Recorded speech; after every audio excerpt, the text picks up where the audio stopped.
et ont la même valeur, c'est-à-dire V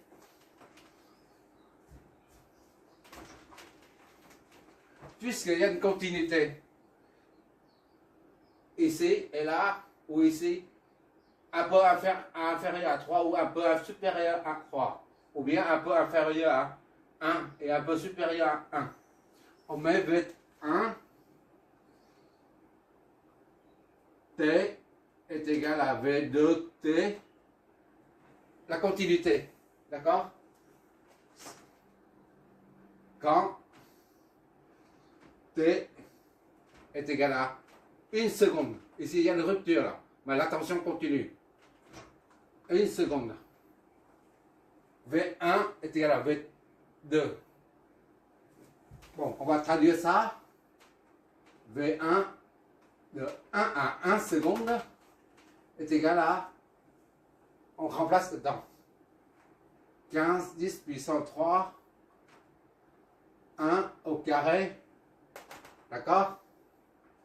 V2 à 1, toujours V2 à 1, est égal à, ici là, V2 on remplace par 1, moins 15 000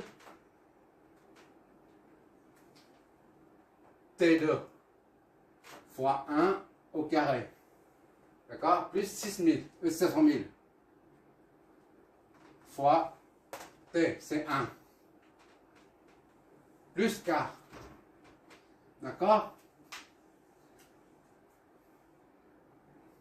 Il y a continuité en 1 pour les deux parties de tension. Donc, soit V1, 1, tu vois ici, V1, 1 est égal à 15 10 puissance 3. Et ça, c'est V2, 1 est égal à combien ça? On va voir ça. Moins 15 10 puissance 3 plus 60 000 plus K. Voilà. Puisqu'on a dit que ça, V1 est égal à V2 quand T est égal à 1. Donc, il suffit de égaliser les deux expressions. C'est-à-dire 10 V1, 1 est égal à V2, 1. Ça implique 15 10 puissance 3 est égal à moins 15 10 puissance 3 plus 6 10 puissance 4 plus K. Et à partir de là, on déduit K. Tout simplement. D'accord? K est égal à 10 10 puissance 3 plus 10 10 puissance 3, 15, qu'est-ce que je trouve? Moins 6 10 puissance 4. D'accord? K est égal à 10 puissance 3 plus puissance 3 moins 10 puissance 4, voilà. C'est égal à 30 10 puissance 3 moins 6 10 puissance 4. Ça fait combien ça? 3 10 puissance 4. Bah oui. Moins 6 10 puissance 4. K est égal à moins 3 10 puissance 4. D'accord?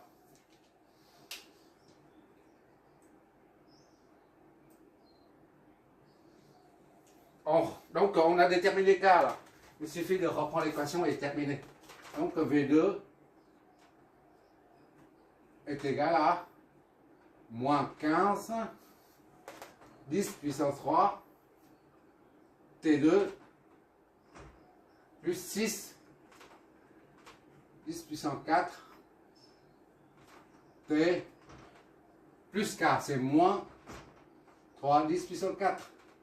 Tout ça en vol. Voilà, on a terminé.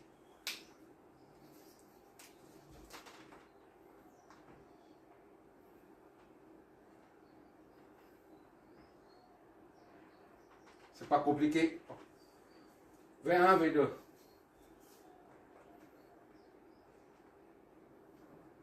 On va essayer de tracer ça. Ça, l'équation. On va tracer les deux.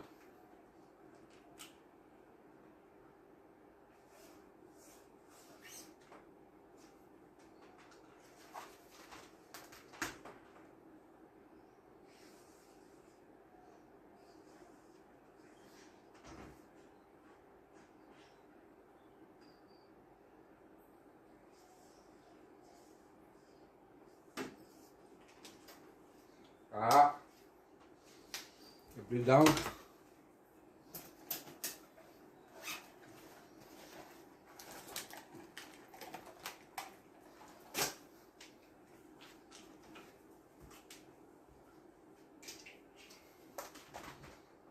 Ça serait très importante la propriété de continuité.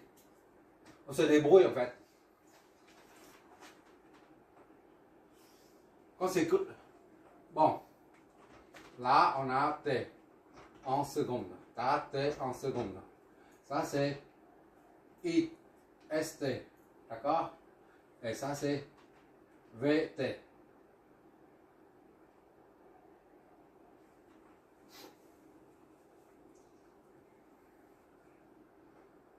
Il suffit de tracer ça. Mais avant de tracer, on va calculer V20. D'accord? Il nous reste V20 à calculer. J'ai oublié ça, V20. Parce que notre but c'est de calculer V20. Calcul de V20 aux bornes du condo C2.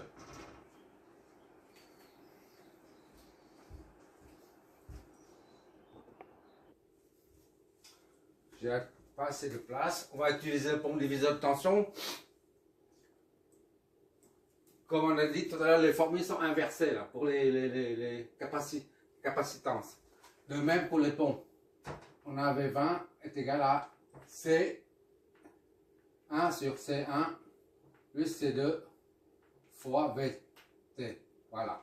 Soit est égal à 6 sur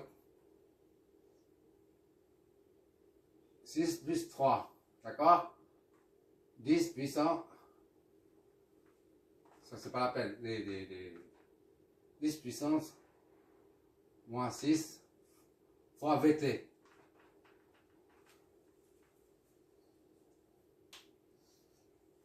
Plus puissance moins 6, 10 puissance moins 6 ici, là aussi. Moins 6, voilà, VT. Donc VT est égal à ça. V20T est égal à 2 tiers de VT. D'accord? À partir de là, il suffit de diviser chaque expression par 2 tiers, multiplié par 2 tiers. 15, 10 puissance 3 multiplié par 2. Là.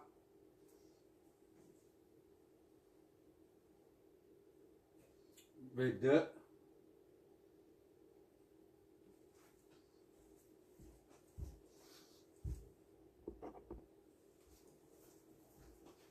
Donc on prend V1T, ici on injecte V1T dedans.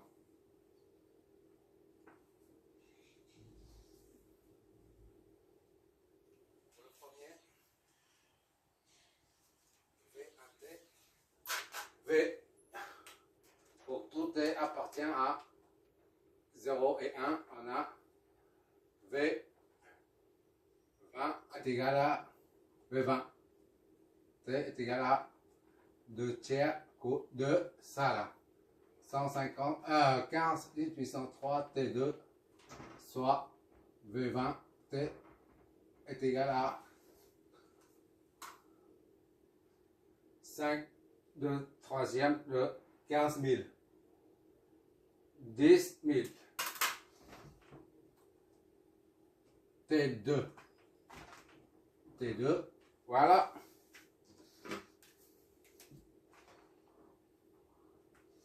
Et l'autre, deuxième, c'est quoi? C'est ça. V2. Au deuxième intervalle. T appartient à 1 et 2. On a V20T est égal à 2 tiers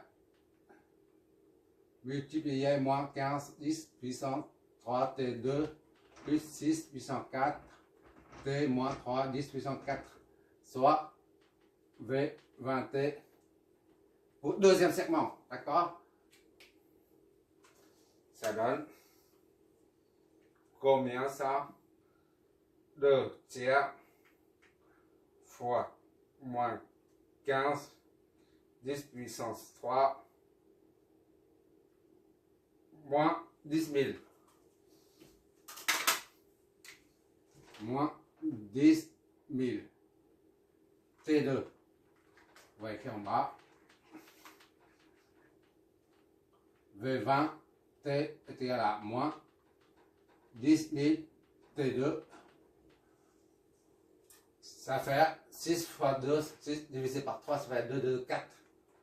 Plus 4, 10 puissance 4, T fois moins 3 divisé par 3, ça donne 1. 2, 10 puissance 4 et 20. Voilà.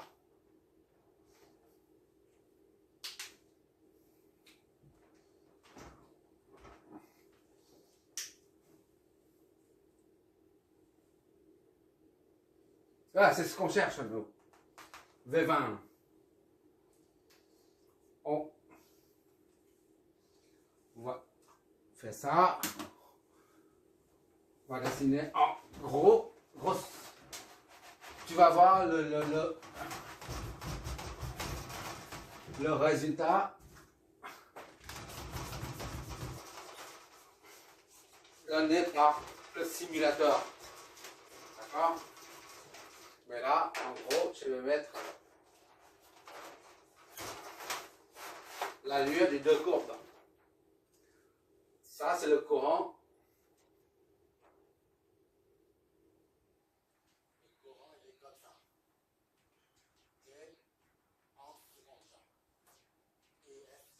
D'accord? Et là, c'est la tension. 0, 1, 2. 0, 1, 2. 1, 2, voilà.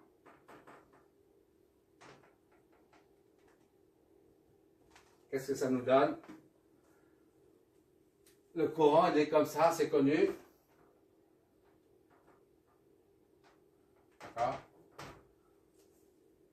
0,06 ampères. Tandis que ça, c'est, on dessine seulement ça, c'est comme ça. Une coupe, une parabole. Ça fait ça. Ça part de T au carré, ça fait ça. Une parabole, et ça monte comme ça. D'accord? Il y a une continuité. Ici, au courant, pour les courants, il n'y a pas de continuité. Il y a une discontinuité. Ça descend de façon brute. Là. Il y a un angle. Et de droite, ça forme un angle. Lorsqu'il y a un angle aigu ou obtus, peu importe, c'est qu'il y a une discontinuité. Tandis que là, il n'y a pas de discontinuité, il n'y a pas d'angle. Donc c'est continu. Ici, c'est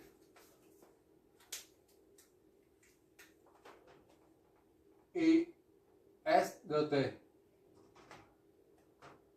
Là, c'est I S 1T. Ici, c'est V 20T. Premier intervalle, ça aussi V 1T. V 20T. Voilà.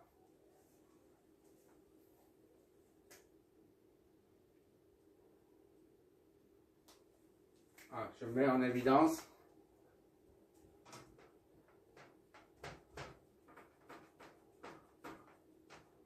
Voilà. Voir à peu près. Là, c'est très importante parce qu'on va exploiter la propriété de continuité, soit de la tension, soit du courant. Pour un condensateur, on exploite la propriété de continuité concernant la tension. Par contre, pour une bobine d'inductance,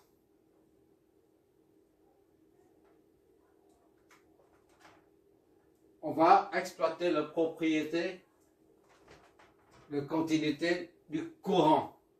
Parce que lorsqu'on ferme ou on ouvre un interrupteur d'une bobine, Et on ne peut pas annuler instantanément le courant. Mais les tensions s'inversent. Voilà. C'est la loi de Lenz. Loi de Lenz. Loi de Lenz. Comme ça, je crois. De Lenz. Loi de Lenz. Je sais pas trop comment. De Lenz. Loi de Lenz. De Lenz, comme ça. Enfin, bref. Pour un condensateur, on exploite la continuité de la tension à ces bornes. Pour un condensateur, pour une bobine d'inductance, on exploite la propriété de continuité du courant à ces bornes. Parce que le courant, comme s'il y a un courant qui empêche celui-là de diminuer. Donc, on va exploiter ça. Ça reste comme tel quel après fermeture ou l'ouverture. Tandis que ça, la tension reste constante après fermeture ou l'ouverture du circuit. Bon, ça sera tout pour aujourd'hui. Merci d'avoir regardé.